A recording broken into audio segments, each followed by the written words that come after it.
سبحان اللہ.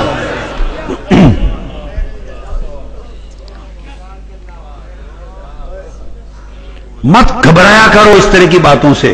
کوئی سنیت کا ٹھیکیدار نہیں ہے. کیا سنیت؟ عشق مصطفیٰ، تکریم عشق مصطفیٰ، محبت اہل بیت اور تعظیم صحابہ کا نام ہے. اور ہم سے بڑا اس چیز کا سنیت کا کوئی سرٹیفکیٹ دینے والا نہیں ہے کائنات. جس نے اہل بیت سے محبت کی، جس نے اہل بیت سے محبت کی، اہل بیت کی محبت سے جن کے دل خالی تھے ہر دور میں، ان پر شیعہ ہونے کا الزام لگا. یہ بدبختی ہے، یہ ایک فتنہ ہے دین کے خلاف. امام اعظم ابو حنیفہ پر شیعہ ہونے کا الزام لگا. کتابیں بری پڑی ہیں، کتابیں بری پڑی ہیں. امام ہمارے امام پر، جن کا میں مقلد ہوں، میرا امام امام ابو حنیفہ، ان پر محبت اہل بیت کے جرم میں شیعہ ہونے کا الزام لگا. مجھ پر بھی محبت اہل بیت کے جرم میں الزام لگتا ہے.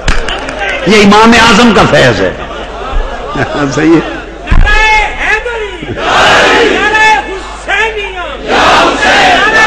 آگے سنیں، آگے سنیں. امام مالک پر الزام لگا، امام مالک پر الزام لگا. سنیں بیٹے، امام شافعی پر الزام لگا، امام احمد بن حنبل پر الزام لگا.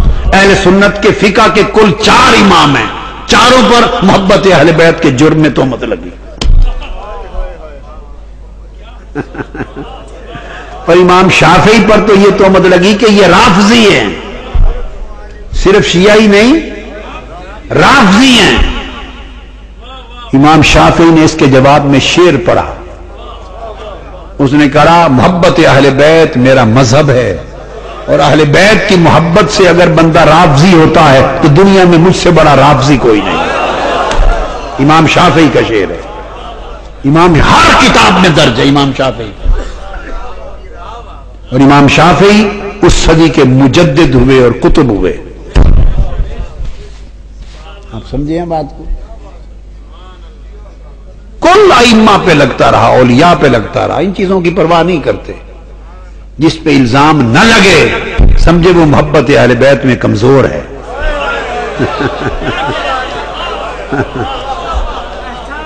ان چیزوں کی پرواہ نہیں کرتے ہیں. ہمارا تو خدا کی قسم، ہمارا تو ایک ایک ٹکڑا حسین، حسن اور حسین کے جوڑوں کی خیرات کھاتے ہیں.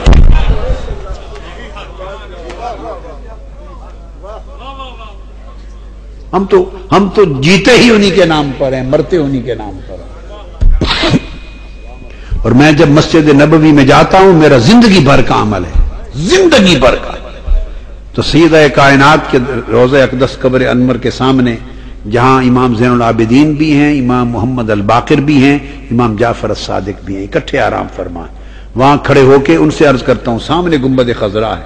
ہمیشہ عمر بھر ایک ہی جملہ بولتا ہوں اہل بیت اطہار کو، سیدہ کو، کہ اپنے بابا سے عرض کر دیں ہمارا کتا آیا ہے اور اس کو ٹکڑا ڈال دیں. میں تو آقا کا ٹکڑا بھی ان کا کتا بن کے مانگتا ہوں. ہمارا کتا آیا ہے، اس کو ٹکڑا ڈال دیں. یہ مشن منہاج القرآن اسی اصول پر ہے. یہی سبق سیدنا صدیق اکبر، سیدنا فاروق اعظم، سیدنا عثمان غنی رضوان اللہ تعالی علیہ مجمعین، حضور کے کل خلفاء راشدین کا یہی درس ہے.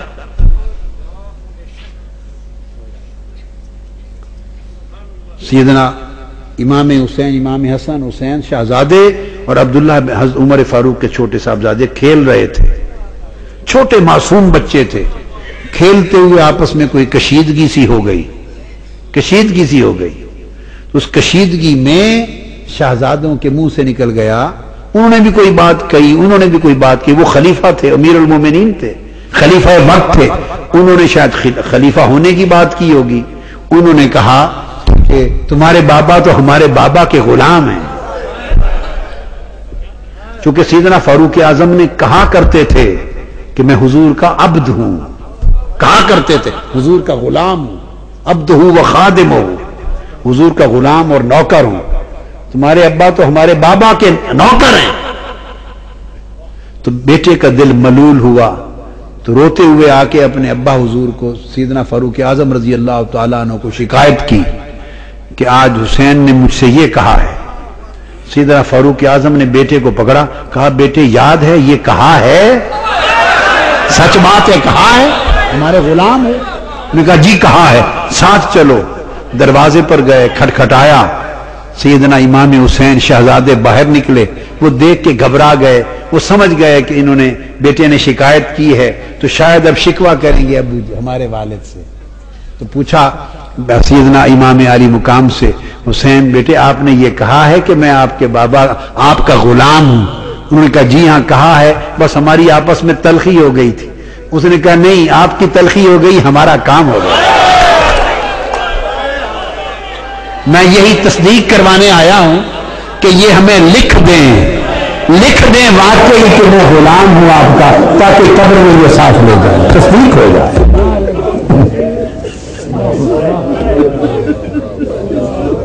یہ ہے ایمان, یہ ہے عقیدہ, یہ ہے سنیت. اگر ان کفر اور ارتداد کے سرغنوں کو پہچان ہوتی کہ یہ حسین کون ہے تو کبھی کربلا بپا نہ ہوتا.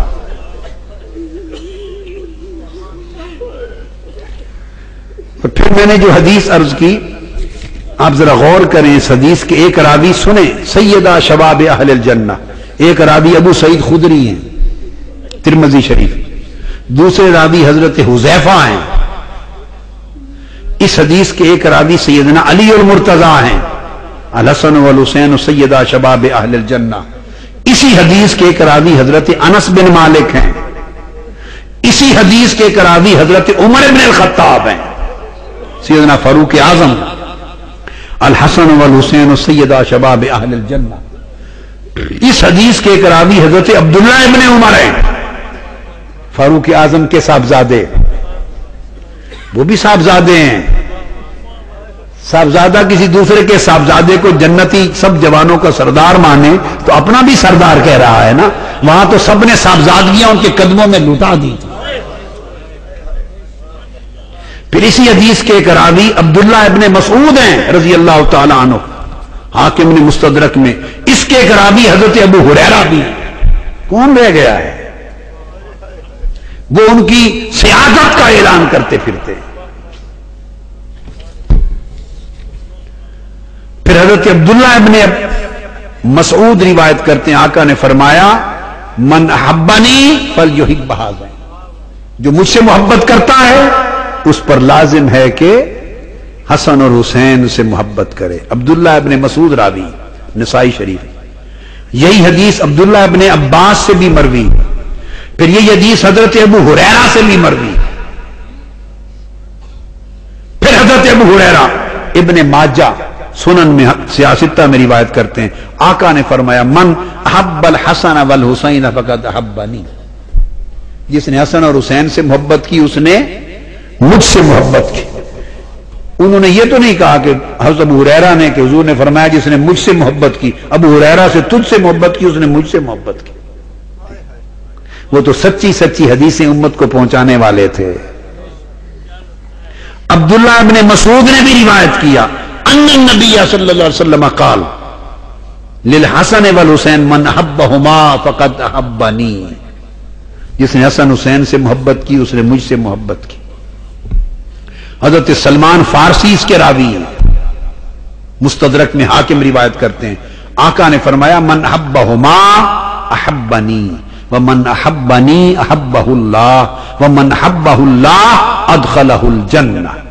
جس نے حسن اور حسین سے محبت کی اس نے مجھ سے محبت کی, جس نے مجھ سے محبت کی اللہ نے اس سے محبت کی. یہاں محبت کرنے والا بدل گیا. جس نے حسن اور حسین سے محبت کی اس نے مجھ سے محبت کی, اور جس نے مجھ سے محبت کی نہیں کہا کہ اس نے اللہ سے محبت کی, نا, جس نے مجھ سے محبت کی اس سے اللہ نے محبت کی. یعنی جو میرا محب ہوا وہ خدا کا محبوب ہو گیا, اور جس سے اللہ نے محبت کی وہ سیدھا جنت میں گیا.